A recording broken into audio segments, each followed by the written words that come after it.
Hello बच्चों, mission ज्ञान से मैं ज्योति जवाहर राजस्थान सरकार और वेदांता के CSR इनिशिएटिव ई कक्षा में आपका स्वागत करती हूँ। देखिए बच्चों, हमारी जो लास्ट वीडियो थी, हम लोग हमारा 5th चैप्टर स्टार्ट कर चुके हैं और हमारी जो लास्ट वीडियो थी उसमें हम लोगों ने धारा घनत्व और विश्रांति काल, माध्यम मुक्त पथ इन सब के बारे में जाना था।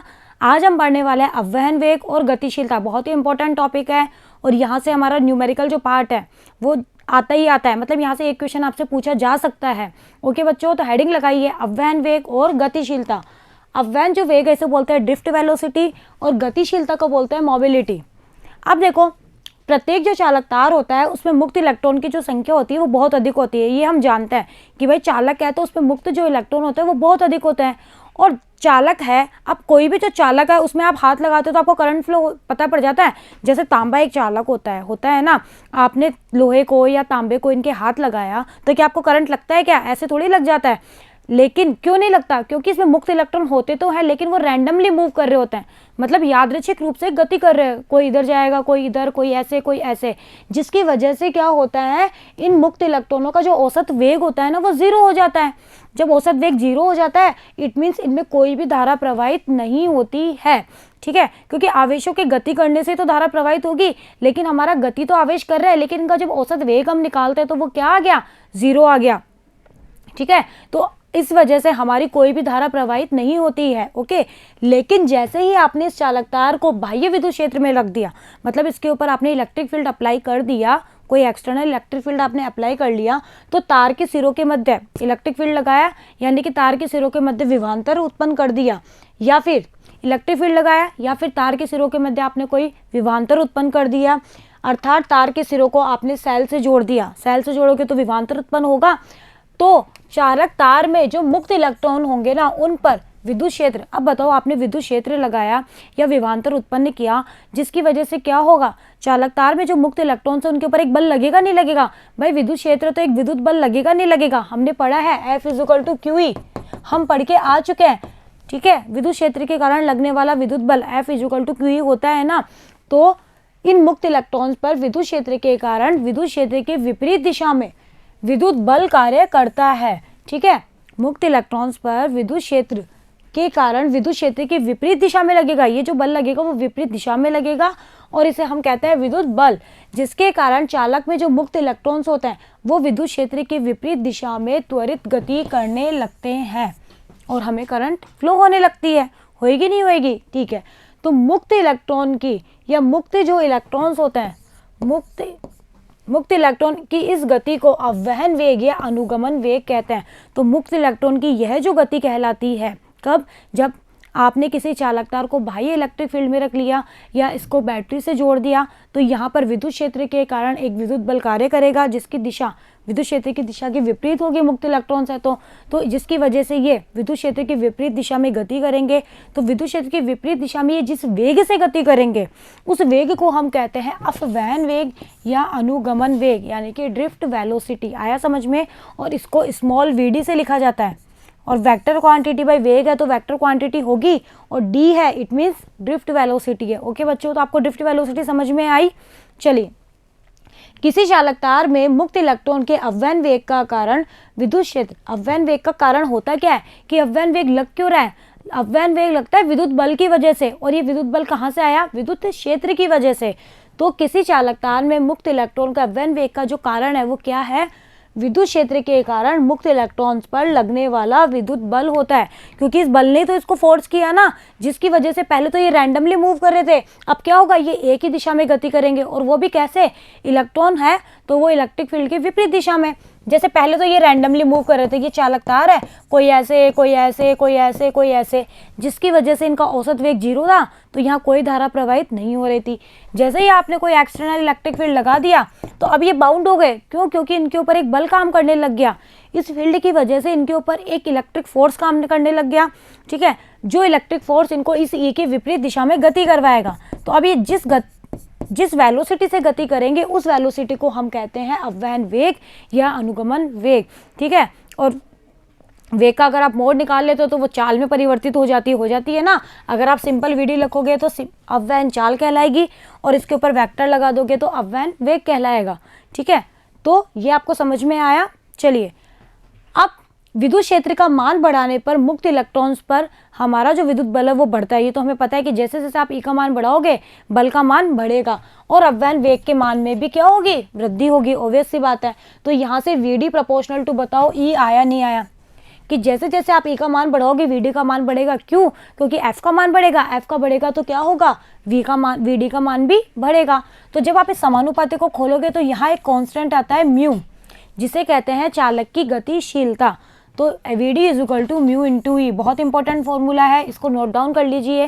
वी डी और ई में क्या रिलेशन होता है, V D is equal to mu into E, जहाँ म्यू क्या है, चालक की गतिशीलता। तो हमें एक फॉर्मूला मिल गया है यहाँ से। चलिए अब वी डी का मात्रक की बात करिए, बताइए इसका मात्रक क्या होगा। भाई वेग तो कोई सा भी हो, वेग तो वेग ही होगा, तो मीटर पर सेकेंड। चालक में जो वी डी, चालकों के लिए जो वी डी होता है वो लगभग 10⁵ मीटर पर सेकेंड कोटि का होता है।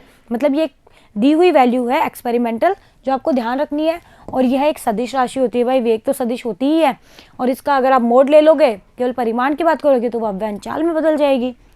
इसकी दिशा आवेश की प्रकृति पर निर्भर करती है। अब वीडी की जो दिशा है वो डेफिनेट सी बात है कि आवेशों की प्रकृति पर निर्भर करेगी। अगर धनावेश है तो अपवन वेग की दिशा विद्युत क्षेत्र की दिशा के अनुदिशी होता है, क्योंकि हम लास्ट वीडियो में बहुत अच्छे से पढ़ चुके हैं। ठीक है, धनावेश जो होंगे वो विद्युत क्षेत्र की दिशा में ही गति करेंगे ना। और अगर मुक्त इलेक्ट्रॉन्स है तो वो विद्युत क्षेत्र की विपरीत दिशा में गति करेंगे। तो अगर मुक्त इलेक्ट्रॉन्स है तो उनके कारण वीडी की दिशा तो हमारे ई के विपरीत होगी, और अगर हमारे धनावेश है तो वीडी की जो दिशा होगी वो किसके अनुदिश होगी, ई के अनुदिशी होगी। तो बताओ इसकी दिशा किसके ऊपर डिपेंड कर रही है, आवेश की प्रकृति के ऊपर। तो ये क्वेश्चन बन सकता है ना, पूछा जा सकता है आपसे एग्जाम में। बताइए मुक्त इलेक्ट्रॉन्स के लिए वी और ई, वीडी और ई की दिशा क्या होगी, ए की दिशा विपरीत दिशा या किसी एंगल पर या कैसे, तो कैसे होंगे, विपरीत दिशा में। और धनावेश होंगे तो ई की दिशा में ही होंगे। तो आपको अपव्यय वेग समझ में आया, इजी सा है, कुछ भी ऐसा टिपिकल नहीं है। चलिए अब हम बात करते हैं कि चालक तार में मुक्त इलेक्ट्रॉन्स पर जो बल लगता है वो हमें पता है कि एफ जो होता है वो क्यू ई होता है ना। हम ये चीज़ इलेक्ट्रोस्टैटिक्स में पढ़ के आ चुके हैं। अब यहाँ पर क्यू की जगह है मुक्त इलेक्ट्रॉन्स यानी कि माइनस ई, तो एफ बराबर हो गया माइनस ई इंटू ई। ये समझ में आया। चलिए मुक्त इलेक्ट्रॉन्स का अगर हम त्वरण निकालें तो क्या होगा, एफ जो होता है वो एम ए होता है नहीं होता। तो ए क्या हो गया, ए हो गया एफ बाई एम। एफ की वैल्यू पुट कर दो minus E upon M.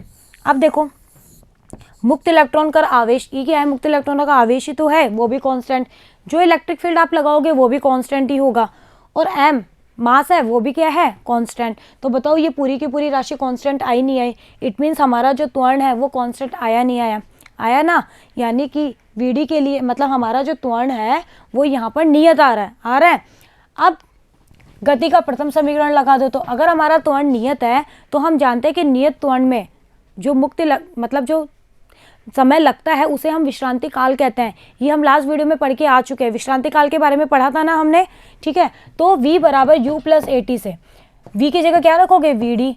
u शुरुआत में तो 0 और a की जगह a और t की जगह क्या रखोगे, टॉर्क। टॉर्क क्यों रखा, क्योंकि हमारा त्वरण नियत है, तो हम a की जगह क्या लेते हैं, विश्रांति काल, यानी कि सॉरी a नहीं, t की जगह हम क्या लेते हैं, विश्रांति काल यानी कि टॉर्क। तो यहाँ पे टॉर्क रख दिया। तो बताओ वी डी कितना आ गया, ए की वैल्यू पुट कर दी minus E upon M into torque. तो ये आ गया मेरा वीडी का दूसरा फॉर्मूला। एक तो वीडी था म्यू इंटू ई, कितना था, म्यू ई था या नहीं था। एक आ गया VD minus E torque upon M into ई। ये होता है अपव्यय वेग, या फिर और चाल के रूप में लिखे तो वेक्टर हटा दो, मोड ले लो। मोड ले लोगे तो कितना जाएगा, ई टॉर्क अपॉन एम। मोड ले लिया दोनों तरफ तो ये नेगेटिव भी पॉजिटिव में बदल गया। तो अपव्यय चाल कितनी हो गई, E torque upon M into ई। चलिए तो बताओ वीडी प्रोपोर्शनल टू ई आया नहीं आया, आया। VD is equal to minus mu E और VD is equal to mu E. अगर मैं वेक्टर फॉर्म में नहीं लिखूँ तो VD is equal to mu E, और अगर मैं वेक्टर फॉर्म में लिखूँ तो यहाँ माइनस और आएगा ना, क्योंकि ई की विपरीत दिशा में गति कर रहे हैं इसकी वजह से।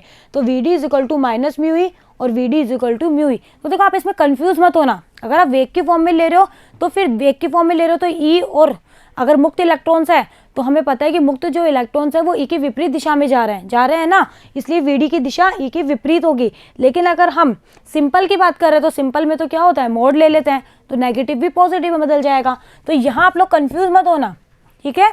चलिए तो आपको वीडी के कितने सारे फॉर्मूले मिल गए, VD is equal to minus E torque upon M into vector E, चाल के फॉर्म में लिखोगे तो मॉड ले लेना, V D is equal to mu E, V D proportional to E, यानी कि जैसे जैसे ई बढ़ाओगे ड्रिफ्ट वेलोसिटी का मान हमारा बढ़ेगा। ओके, चलिए अब हम आते हैं गतिशीलता पे। जो म्यू आए ना हमारे, उसके बारे में जानते हैं। इसे कहते हैं मोबिलिटी, कि गतिशीलता होती क्या है। V D is equal to mu into E आया नहीं आया? आया। तो यहाँ से म्यू बराबर कितना आ गया? म्यू बराबर आ गया वी डी अपॉन ई। आया नहीं आया? तो यहीं से डेफिनेशन बना लो। किसी चालक के अपवहन वेग और लगाए गए विद्युत क्षेत्र की तीव्रता का जो अनुपात होता है वही हमारा गतिशीलता कहलाता है।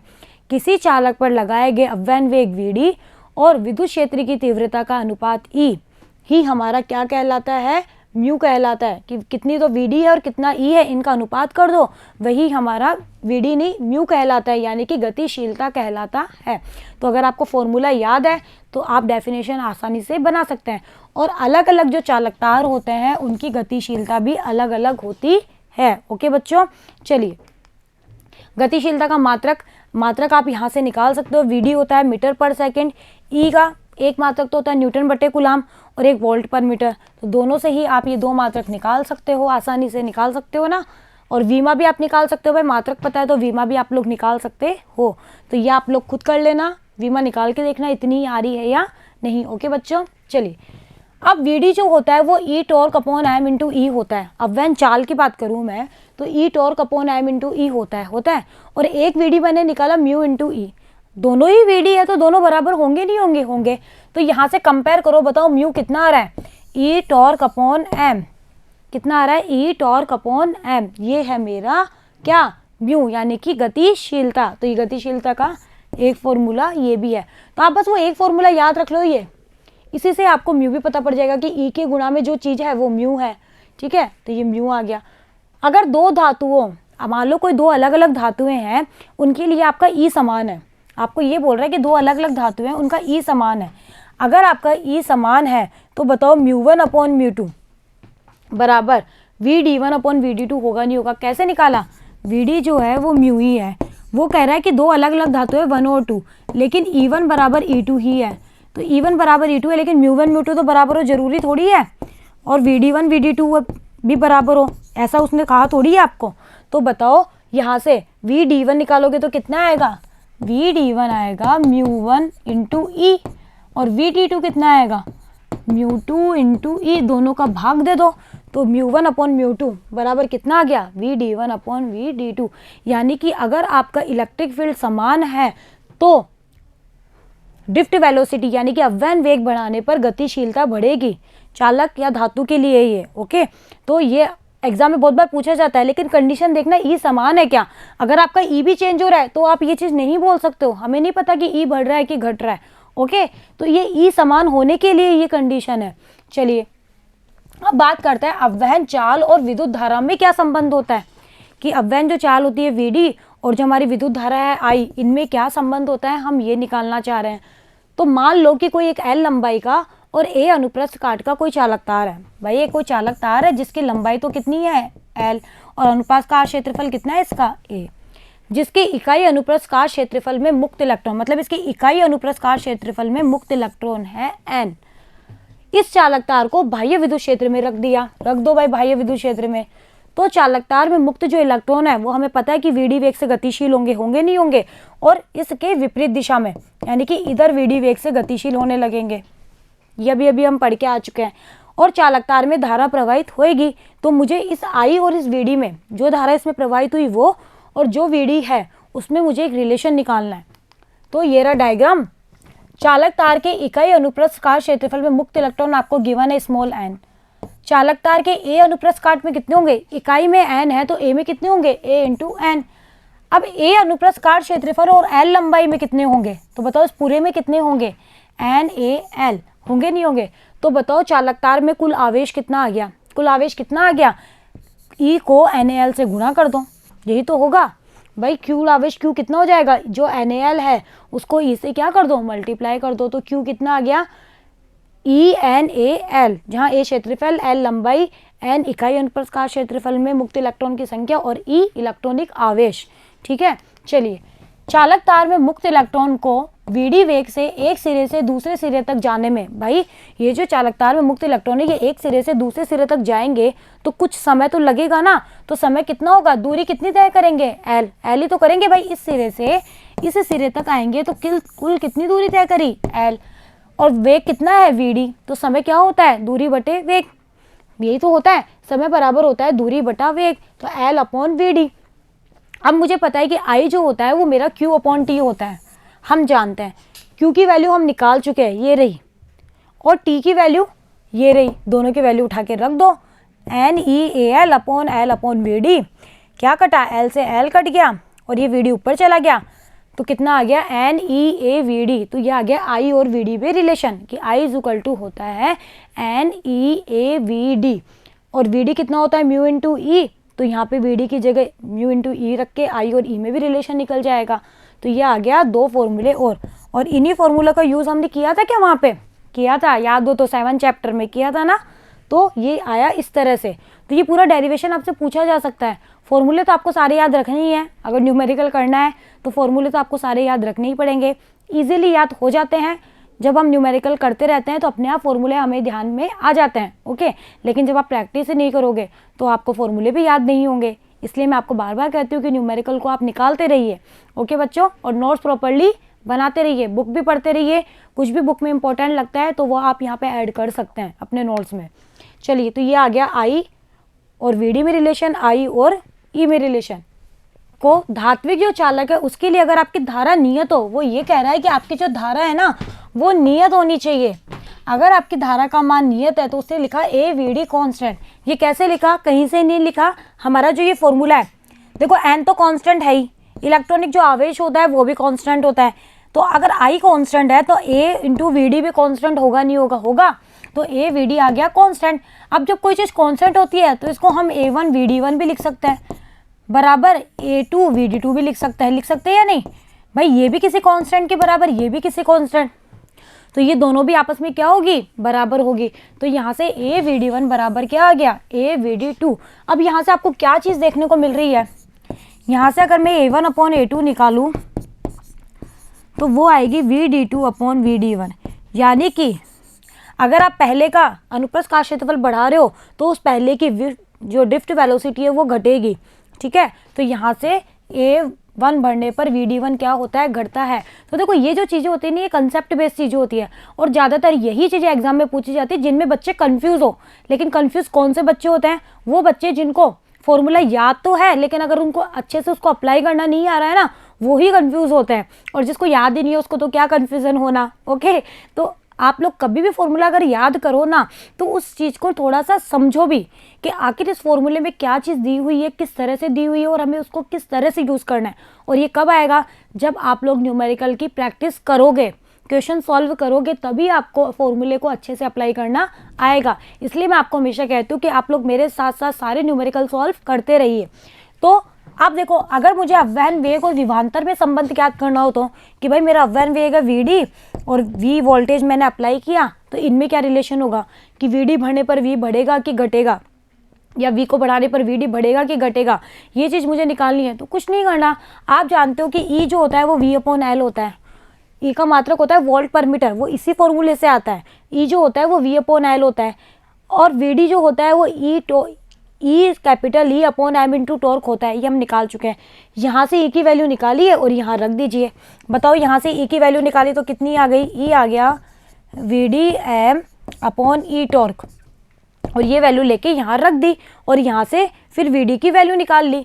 तो जब आप यहाँ से वी डी की वैल्यू निकालोगे, V D M upon E torque बराबर वी अपॉन एल, आप वी डी की वैल्यू निकाल लीजिए, कितनी आ गई, E torque V upon M L, आई नहीं आई, यानी कि जो वी डी है वो वी के क्या है, प्रोपोर्शनल है या नहीं, यानी कि वोल्टेज बढ़ाने पर भी ड्रिफ्ट वेलोसिटी का मान बढ़ता है, और बस यही चीज़ मैंने यहाँ निकाल रखी है। तो मतलब ये सब चीज़ें आपसे पूछी जा सकती है एग्ज़ाम में, जैसे ये फॉर्मूला हुआ या फिर ये वाला हुआ, ऐसी ही चीज़ें पूछता है वो आपसे कोई थ्योरी थोड़ी पूछने बैठेगा, ठीक है, वो ऐसी चीज़ें पूछने बैठेगा कि जिससे सारी चीज़ें भी आ जाए और उसका भी काम बन जाए, और उसे ये भी पता पड़ जाए कि बच्चे ने जिस टॉपिक को पढ़ा उसने उस टॉपिक को कितनी गहराई से पढ़ा। तो ये जो चीज़ें होती है ना, ये गहराई से पढ़ने पर ही समझ में आती है, ये रटने से नहीं आएगी। ओके बच्चों, तो वीडी और वी में ये रिलेशन होता है, यानी कि वोल्टेज बढ़ाने पर भी हमारी ड्रिफ्ट वेलोसिटी का मान बढ़ता है। ओके बच्चों, तो आज हमने क्या पढ़ा? हमने ड्रिफ्ट वेलोसिटी के बारे में जाना, हमने मोबिलिटी के बारे में जाना, और हमने ड्रिफ्ट वेलोसिटी, मोबिलिटी, इन सब के फॉर्मूले डिराइव करे। ओके बच्चों, तो आज के लिए इतना ही। बने रहिएगा मेरे साथ, मिलते हैं नेक्स्ट वीडियो में। Thank you.